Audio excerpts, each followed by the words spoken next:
Santiago, pensemos un poquito en el cultivo del alma para juntarlo con esto de cuidar al cuidador y ese llamado de salud mental, que no tengo mil estadísticas, creo que a los gobiernos les cuesta poner la lupa sobre esto, pero la vida cotidiana y trabajar en este ecosistema le muestra a uno que todos estamos atravesados por esas preguntas. ¿Cuál es la relación entre el cultivo del alma de nuestros cuidadores? Yo creo que hay, bueno, primero cuando cultivamos, o el mero hecho de cultivar, ¿no? De ver crecer lo que cultivamos, todo eso nos transmite uno de los gozos más auténticos, ¿no? Lo mismo que cuando alguien cuida de sus hijos o cuida de sus alumnos, ¿no? Ver crecer lo que plantamos, esa es una de las emociones más esenciales y fundamentales, ¿no?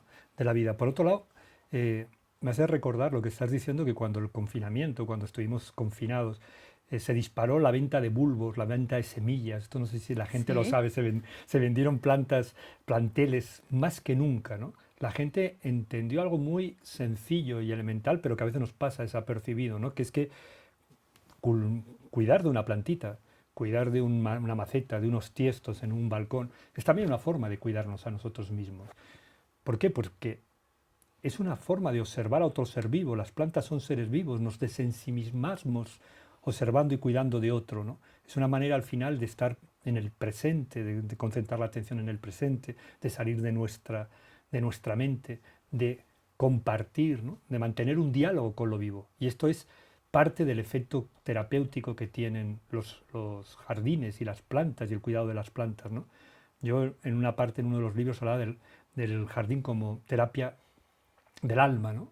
Porque Sócrates, o sea, Sócrates, el padre de la filosofía, decía que la filosofía tenía que ser terapia de psiques, terapia del alma, terapia o medicina del alma, ¿no? Y yo creo que esto es lo que nos reporta también la naturaleza. O sea, la naturaleza tiene un efecto terapéutico sobre nosotros. ¿Por qué? Porque el cuidado de las plantas, el cuidado de un jardín, de un huerto, el pasearse por un bosque, tiene algo que ayuda sin duda a lo que los antiguos griegos llamaban la eudamonía, el florecimiento personal, el florecer por dentro, el poder desarrollarse uno por dentro. Y este es el efecto terapéutico. La naturaleza nos cura, nos sana, porque nos hace, por una parte, nos desensimisma, nos saca de nosotros mismos, de ese mundo mental en el que a veces vivimos atrapados, nos hace concentrarnos en el presente y por otro lado también nos hace sentirnos formando parte de algo más grande que nosotros mismos, de algo que nos supera, que es, nos hace sentirnos integrados dentro de la red de la vida. Y estas dos cosas son enormemente terapéuticas, enormemente curativas. En el libro de Trozo de Tierra, ¿cierto que se llama así? Sí, Me dijiste que hay unas historias de esta relación terapéutica y sanadora con la naturaleza. claro. ¿Nos puedes contar un poquito de alguna? Bueno, hay muchas historias, o sea, en realidad todo el libro va sobre eso. En realidad son 22 historias que ocurren en distintos lugares del planeta. Son personas que viven situaciones complicadas, vitalmente, pérdidas, muertes, enfermedades, conflictos, huidas, migraciones de todo tipo, pero encuentran en la naturaleza o a través de la naturaleza una vía de sanación, de curación, de reconciliación, de conexión. Al final, el protagonista de todas esas historias es el jardín, el huerto, la naturaleza. Y los personajes que se encuentran en momentos muy cruciales de su vida son personas que pertenecen por edades, por culturas, por lenguas, a estatus, religiones, ideologías diferentes, pero se transmite esa idea de que las personas pueden colaborar, pueden cooperar, pueden eh, hacer de este mundo un lugar más habitable y mejor, ¿no? Y esta es la idea, al final todas esas historias se conectan con la idea de que todos vivimos en un jardín, el jardín planetario, y acaba con una historia de ciencia ficción.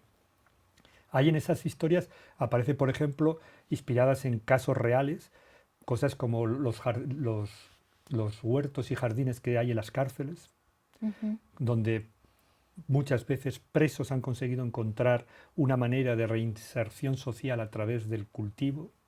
Cuenta la historia de una mujer inmigrante cubana que en California conseguirá abrirse paso en la vida, pero pasando por una prisión y cómo allá se familiariza con el cultivo. Habla de los niños desahuciados por el sistema educativo, esto lo he vivido yo de cerca en la isla donde vivo, donde unas profesoras utilizaron los huertos escolares para reinsertar a chicos que estaban desahuciados por el sistema escolar. El primer cuento de esa serie se titula Semillas nómadas y habla también de un caso real.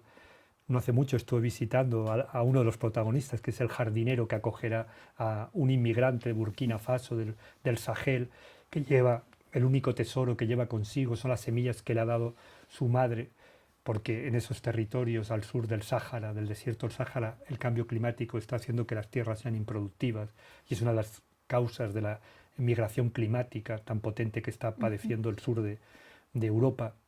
Entonces, bueno, él encontrará un lugar, se acabará convirtiendo en un jardinero después de una periplo, de una peripecia vital enorme y aprenderá, creará una familia con otra persona de otro país, de otra lengua, que será como su padre eh, espiritual, ¿no? Es decir, todos esos personajes que aparecen ahí, también hay una historia en la que los protagonistas son dos colombianos, padre e hijo, que trabajan en un sanatorio en Suiza, son los jardineros, han emigrado por la época de los conflictos con las guerrillas, son refugiados políticos y el padre es maestro y quiere que su hijo prospere, pero el hijo quiere ser jardinero. Y entonces es la historia entre un rico que se está muriendo y un adolescente que está empezando en la vida, ¿no?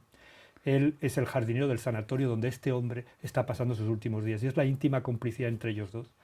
Y bueno, no quiero revelar, pero todas estas historias tienen unos finales sorprendentes o son sobre todo historias literarias, ¿no? A mí me fascinan las historias, creo que me encanta que conversar, yo creo que conversar es una historia, Sí, que conversar es un acto de mucha atención y de mucho es un amor, ejercicio literario, es un Estefanía, ejercicio es un literario. ejercicio de creación. Y uno va creando en la conversación y me pregunto mucho cuando maestros, docentes, profes, talleristas nos escuchen, como qué pueden hacer con todo esto que hemos conversado. Y con estas historias pienso cuáles son las de ellos, ¿cierto? ¿Cuáles son las de sus Claro, abuelos? ¿Cuáles son las de los eso que vecinos? dices es importantísimo. Yo creo que los buenos profesores, las buenas maestras, los buenos maestros son narradores con un relato propio. O sea, a mí yo recuerdo de mi infancia y de mi adolescencia aquellos profesores que nos hacían que nos olvidásemos de la campana, del timbre de que se acababa la clase, ¿no? Generalmente nos contaban, eran capaces de contar historias, de vincular sus historias reales, personales o no, con lo que estábamos enseñando. Un docente tiene que ser un narrador, tiene que tener esa especie de capacidad de hechizar con las palabras, ¿no? Ese poder, ¿no?, de magnetizar a sus alumnos. Yo lo he usado mucho y en mis libros aparece mucho eso, ¿no? Ese docente narrador, ¿no? Ese docente que utiliza las palabras para contar y enseñar a través de la narración, ¿no? Hay un capítulo en Aprendíbulos, ¿no?, de cómo vivir a la manera de los árboles, ¿no?, que cuenta, es una historia más vivida en primera persona por mí, ¿no?, de cómo en medio del confinamiento, cuando se empezaron a abrir los centros, íbamos todos con mascarilla, el Ujú. profesor incluido, estábamos todos muy abatidos porque muchos habían tenido pérdidas, problemas de salud, etcétera. Y entonces cómo a través de relatar historias de árboles es volver a tratar los grandes temas de la filosofía, pero saliéndonos del currículum, ¿no?, de lo que estaba previsto, porque la narración nos volvía al hechizo primigenio, ¿no?, a esa especie de embrujo de Serezade, ¿no?, donde somos animales narrativos, somos narratófagos, nos alimentamos de historias, nos alimentamos de ficciones, ¿no? Narratófagos, me encanta. Sí, somos Como narratófagos. alimentarse eso y creo que los maestros que nos escuchan necesitan abrir como el corazón, los sentidos, los poros a que esas historias cotidianas, porque a veces pasa, yo no tengo una gran historia para contar, pero la propia vida es una gran historia para contar. Cierto, cierto, totalmente. Y además, yo a veces les hacía a mis alumnos que trajeran historias de su entorno, que no las buscaran en las grandes, ni en la serie, ni en las películas, ni en los libros de historia, que fueran a la caza de historias emocionantes en su entorno, en sus tías, en sus abuelos, en no sé qué, que trajeran y que nos las contaran allá. Es decir, esto es una manera de abordar después temas esenciales, porque casi todas las historias que perduran en la memoria encierran una gran lección de vida. Son historias de superación, de paciencia, de constancia, de tesón, de sueños. En fin, nosotros al final creamos parábolas, ¿no? Las historias son las narraciones que nos contamos, las narraciones que vivimos, ¿no? Y esto ha sido desde la noche de los tiempos, desde que nos rodeábamos, alrededor del fuego nos Alrededor. sentábamos para contarnos historias. Pues un aula debe tener algo de ese fuego primigenio, ¿no?, de esas narraciones alrededor del fuego, ¿no? Y el A- maestro o la maestra puede ser un poco el hechicero, ¿no?, de la tribu. Ahorita dijimos al inicio, encender el deseo de aprender, encender el fuego y la historia Claro. calentando ese fueguito. Y para conectar un poco la idea de sanar y de lo terapéutico con las historias, también cuando las personas pasan por meter los deditos en la tierra y empezarse a untar, como de volver a la tierra, también se cuentan una historia en esa relación y van sanando. Sí, tiene, mira, es que además tiene muchos niveles de lectura lo que dices, ¿no? El petricor, el petrichor, el olor a tierra húmeda, hoy se ha estudiado, ¿no? ¿Sabéis esta sensación que a veces nos invade cuando después de unos días de mucho sol, de sequía, cae una tormenta y huele un perfume que nos embriaga, que da... Los perfumistas han intentado atrapar ese aroma y venderlo, ¿no? Pero es muy difícil de apresar, porque ese aroma está formado por una complejidad de ingredientes muy esenciales, desde los aceites vegetales que las gotas de lluvia hacen desprender de las plantas, hasta las cianobacterias del suelo, hasta todas las bacterias que componen también la tierra. Toda esa combinación de elementos produce un perfume que tiene mucho parecido con la dopamina, nos transmite bienestar. Por eso Ujú. meter las manos en la tierra tiene un efecto terapéutico, comprobado científicamente, con evidencias científicas. Estimula nuestras neurotransmisores, nos produce una sensación equivalente a la que nos produce la dopamina. Pero al mismo tiempo, las historias ponen en marcha, son los relatos con los cuales nos podemos contar el caos y el desorden del mundo. Por eso también son terapéuticas, siempre acabamos construyendo un relato sobre nuestras desgracias, pérdidas, sinsabores. Nosotros, al final, ¿qué es una terapia psicológica? ¿Qué es una terapia psicológica? Es un relato en el cual nosotros ya no somos las víctimas, sino somos los supervivientes, somos los héroes, las heroínas, los que hemos superado. Esto, en eso consiste hacer una terapia productiva, ¿no?